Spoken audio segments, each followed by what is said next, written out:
यह कहानी है कुवैत की रहने वाली नाजरा यूसुफ एलएनजी की। 15 अगस्त 2009 में इस महिला ने एक ऐसा क्राइम किया था जिसके बाद यहाँ की सरकार को अपना कानून तक बदलना पड़ गया था। दरअसल कुवैत सिटी में रहने वाली नाजरा एक शादीशुदा महिला थी। इसके पति का नाम जायद जाफरा था। इसके 2 बच्चे थे। इसका परिवार हंसी खुशी अपना जीवन व्यतीत कर रहा था। पैसों की कोई कमी नहीं थी और इनका तेल का कारोबार था जो कि काफी अच्छा चल रहा था। बताया जाता है कि नाजरा बचपन से ही काफी गुस्सैल स्वभाव की थी। उसे छोटी मोटी बातों पर बहुत जल्दी गुस्सा आ जाता था।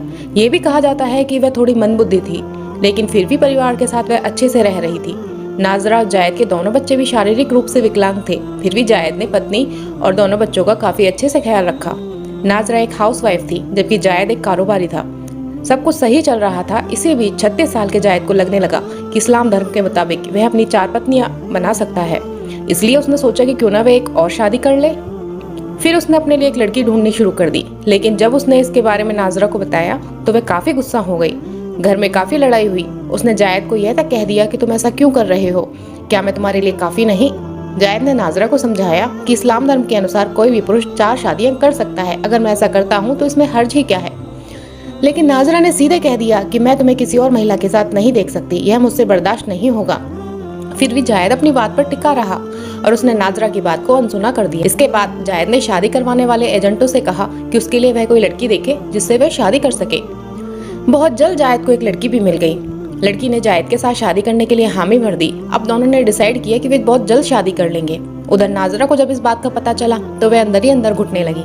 उसे लगने लगा कि जायद अब उससे दूर हो जाएगा। नाजरा ने सोचा कि उसकी मेंटल हेल्थ और बच्चों के विकलांग होने के कारण जायद ऐसा कर रहा है। यह सब सोचते सोचते नाजरा ने तय कर लिया कि वह किसी भी कीमत पर जायद की दूसरी शादी नहीं होने देगी। इसके बाद जायद ने भी सीधे आकर नाजरा से कह दिया कि 15 अगस्त 2009 को वह शादी करने जा रहा है। उस समय नाजरा ने जायद को कुछ नहीं कहा और शादी के लिए हामी भर दी। उसने कहा, चाहे तुम 2 शादी करो या 4, इससे मुझे कोई फर्क नहीं पड़ता। लेकिन अंदर ही अंदर वह इससे काफी नाराज थी। फिर 15 अगस्त 2009 का वह दिन आया। जायद ने शादी के लिए बहुत ही महंगे इंतजाम कर रखे थे। उसने बड़े बड़े टेंट लगवाए, हॉलैंड से महंगे फूल मंगवाए। जायद ने औरतों और बच्चों के लिए अलग टेंट और नाचने गाने के लिए अलग टेंट और दूल्हा दुल्हन के लिए स्पेशल टेंट लगवाए। टेंट लगवाने वालों को उसने अमेरिका से बुलवाया था। इनका रंग लाल और सफेद रखा गया। खाने के लिए भी कई देशों के शेफ बुलवाए गए, लेकिन यहाँ एक गड़बड़ी हो गई। टेंट यूं तो काफी आलीशान थे, लेकिन उनमें एंट्री और एग्जिट गेट एक ही था। शादी का प्रोग्राम शुरू हुआ। दूल्हा दुल्हन तैयार होकर बैठे थे। सभी लोग शादी को एंजॉय कर रहे थे, लेकिन एक शख्स ऐसा भी था जो इस शादी से बिल्कुल भी खुश नहीं था। वह थी जायद की पहली पत्नी 23 साल की नाजरा एलएनजी। नाजरा पहले तो शादी में नहीं आना चाहती थी, लेकिन तभी उसके दिमाग में एक खतरनाक प्लान बना। उसने सोचा, जिस इंसान के कारण वह इतना दुखी हुई है, क्यों ना उसे ही मार दिया जाए। सबसे पहले वह घर से बाहर निकली। उसने अपनी गाड़ी निकाली। उसने गाड़ी के अंदर छोटे छोटे टैंक रखे जिसके अंदर उसने पेट्रोल भरा। फिर वह वेडिंग डेस्टिनेशन पर पहुंची। उसने अपना चेहरा बुर्के से ढक रखा था। यहाँ सबसे नजर बचाकर नाजरा ने एक टेंट के बाहर पर्दों पर पेट्रोल छिड़कना शुरू कर दिया। बाहर भी 52 डिग्री सेल्सियस का तापमान था। नाजरा ने माचिस जलाई और टेंट में आग लगा दी। देखते ही देखते आग पूरे टेंट में फैल गई। टेंट काफी बड़ा था और अंदर सैकड़ों लोग मौजूद थे। किसी को भी पता नहीं था कि उनके साथ क्या होने वाला है। तभी लोगों ने टेंट में घुटन महसूस की और पल भर में पूरा टेंट आग की चपेट में आ गया। आग देखकर लोग बाहर भागने के लिए एग्जिट गेट की तरफ भागे, लेकिन एग्जिट गेट एक ही होने के कारण सभी लोग टेंट से बाहर नहीं आ पा रहे थे और कुछ ही लोग बाहर निकल पाए और बाकी सभी लोग आग की चपेट में आ गए।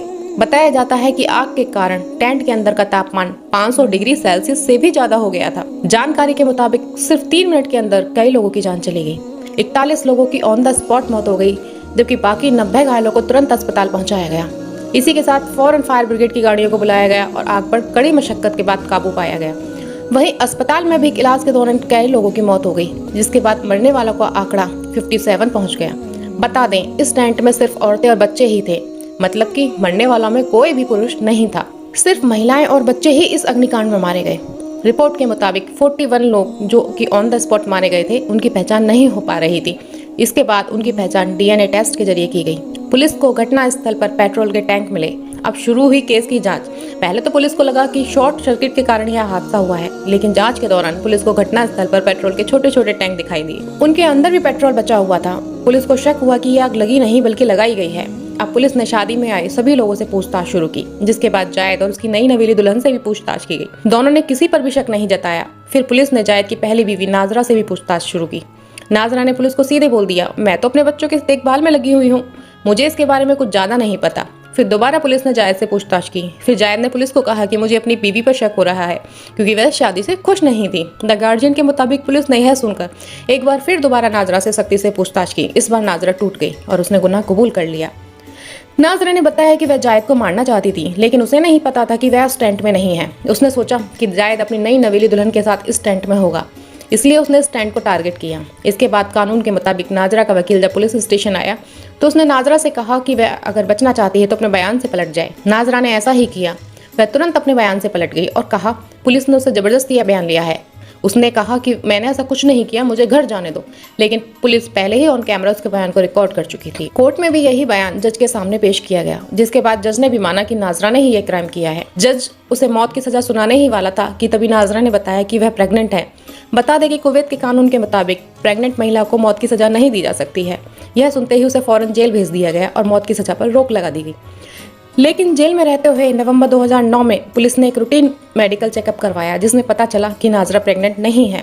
बात कोर्ट तक पहुंचती है तो नाजरा ने एक बार फिर मनगढ़ंत कहानी बनाई। उसने कहा कि मैं प्रेग्नेंट ही थी, जरूर जायद ने जेल के कर्मचारियों को पैसे देकर खाने में कुछ ऐसा मिलाने को दिया जिससे कि मेरा मिसकैरेज हो गया। लेकिन इस बात का भी कोई सबूत नाजरा के पास नहीं था, इसलिए कोर्ट ने उसके बयान को बेबुनियाद बताया। फिर कोर्ट ने उसे मौत की सजा सुनाई और फाइनली 25 जनवरी 2017 के दिन नाजरा को फांसी दे दी गई। बता दें इसी बीच कुवैत में नया कानून भी बन गया। शादी में लगने वाले टेंट फायर प्रूफ हों, वहां आग बुझाने के यंत्र भी रखे जाएं और टेंट में 3 एग्जिट गेट भी हों। तो दोस्तों यह थी हमारी आज की कहानी। कैसी लगी आप जरूर बताएं और हमारे चैनल को सब्सक्राइब करके चैनल को ग्रो करने में